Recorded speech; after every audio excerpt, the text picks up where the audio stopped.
Hey, I'd like to welcome you to another episode of the Mission Matters Business Podcast, your source for all things business.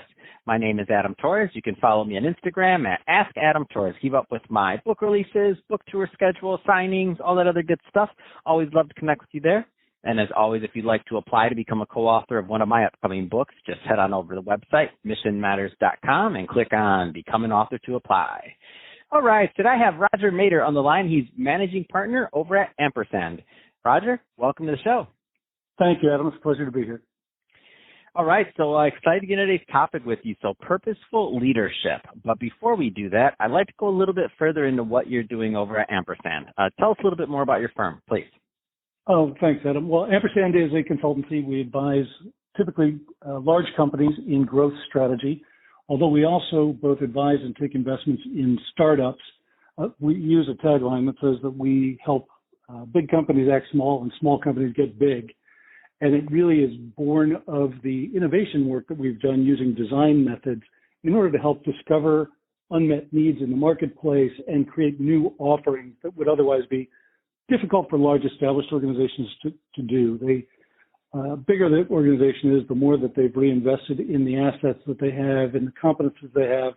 And that naturally excludes a lot of opportunities that they're not either open to because the blinders are just down and they're focused on what they're doing, or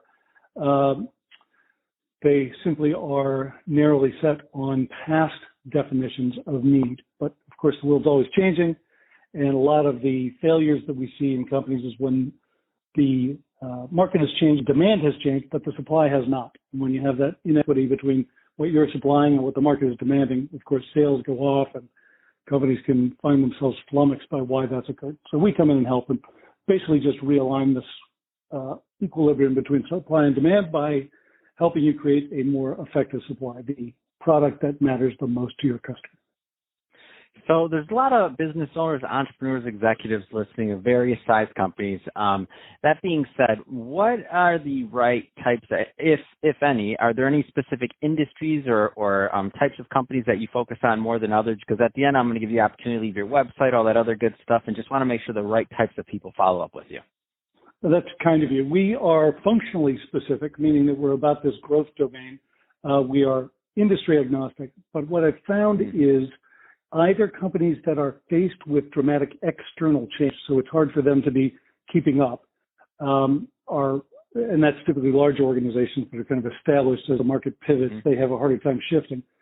And the extreme in that instance is typically regulated industries. So we do a lot of work in healthcare, for example, and financial services, because the nature of the regulations kind of lock them into the business model they're currently in. And there's significant risk associated with any changes. And so you look at big banks, you look at big pharma, you look at big healthcare providers, to a lesser degree, some of the insurers, and you'll find that they tend to have a harder time pivoting to match the changes that are taking place in the market. And they happen to be markets that are changing really fast right now. That's awesome. Let's jump into today's topic. So purposeful leadership. Where do you want to start with this one, Roger? Well, it's become an increasingly important area of opportunity for companies to think about why they exist and declare, in sort of no uncertain terms, the social benefit of their company. Or in other words, tell the world why it matters that your company exists. If you exist based on the 1980s model of simply increasing shareholder value, which was a flawed thesis, there's certainly great merit in growth and profit. So don't get me wrong. I'm not suggesting something that's uneconomic. But what I'm saying is that shareholders are only one, or owners are only one of the constituencies that you're serving. First and foremost, you obviously have to have a valuable proposition to your customers. And what we've seen over and over again are large companies who, in biasing for short-term returns to shareholders, do things that compromise their ability to serve their customers. In a really interesting alternative, we've seen Amazon recently has gone through a bad news cycle because they should be at the peak of the business. So during the COVID crisis, they are the sort of premier delivery provider of almost anything you'd want to buy, brought right to your door. But of course, in doing that, they were putting many of their staff at risk because they were working full tilt and even recruiting during this crisis. And it was very difficult at the outset to provide the personal protective equipment that was necessary in order to ensure that their workers were safe. We saw some hue and cry from the staff in warehouses. Amazon peremptorily fired those people, kind of like firing a whistleblower, if you will. Mm-hmm. They then had a backlash with both consumers and their own executives. They lost a prominent design executive over this issue, kind of standing with the workers who were basically lodging a very legitimate complaint. Now, if you think about it, Amazon and Jeff Bezos in particular have always said that Amazon exists to be the world's most customer-centric company. They exist to serve their customers better by having the data that allows them to know your behaviors and preferences and anticipate them and serve them well. And it includes delivering to you in shorter period of time than anyone else can and doing it in an economic way. So they're very dedicated to this customer proposition, but to the exclusion of their own employees. If their employees' complaints about safety are getting in the way of their ability to deliver to customers, they get rid of those employees. That is, in my view, and in the world's view now, a very negative imbalance between the different stakeholders in the company. Serving your customer while punishing your employee is no more sustainable than serving your shareholder while punishing your customer. They're both solving for short-term answers that will kill the company in the long term. And I think Amazon probably recognizes this. I don't mean to diminish any of these executives for not seeing these things, but it is all in service of balancing your offering to your customers with your employment experience for your employees. You've got to understand the value to the communities you serve. Certainly, we've had a long legacy in the post-industrial revolution of companies that damaged the commons, would basically serve their customers and be profitable, but would spill pollutants into rivers or into landfills, et cetera. And so we're basically costing the community or the planet at scale. And those groups are now facing backlash. So it's about serving, I think, all of these constituencies. Serve your customer, serve your employee, serve your communities, return profit to your shareholders. And in that mix, you also have to think about your extended network. So many companies have an extended partnership network of folks who kind of are an extension of their own capabilities. They have to think of them almost like an extension of their employee base in the way that they partner with them, as opposed to treating them like, completely transactional vendors. Yeah, it's changed a lot. And the things like culture have even now culture of your suppliers, culture of people you're doing business with, like all of these things now fit into your ultimate experience for the entire supply chain that you just mentioned, whether it's your employee, whether it's your end customer, all of it. Like even the culture piece has just become so important. And now you're also thinking about the end of where your product ends up. It's not even just the cycle of getting if you're electronics. It's not just the cycle of where you're delivering it to your client. Now you have to also think about how those products move forward in the overall ecosystem, even beyond that, and how it's going to affect the world in general. It's become pretty complex. You're absolutely right.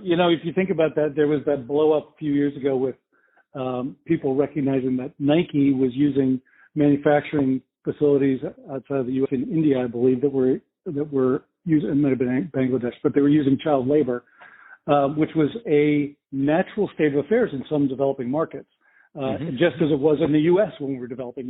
Children worked on farms, typically family-owned, but as you are building your competence as an economy, and before you have an established middle class, it is not uncommon for children to be laborers. But of course, in the developing world, we find that offensive, and Nike hadn't accommodated that. So they had to really do a significant review of their supply chain because their extended network of providers were doing things that were unacceptable to their customers.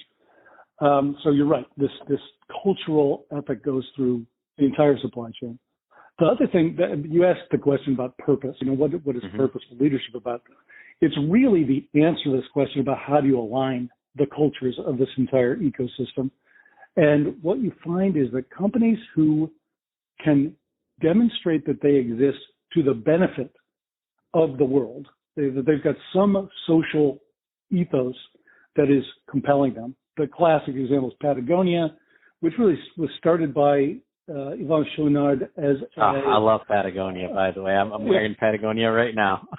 Well, Chouinard would be very proud of you because he's literally built the stuff in order to be indestructible so that you don't have to be a typical consumer who is purchasing stuff almost, out of boredom, but rather you're purchasing once and loving it and keeping it for a lifetime and then recycling at the end. But his story was, he started creating his own equipment because he was an early advocate of rock climbing before that was really a thing back in the 60s, certainly as an organized sport.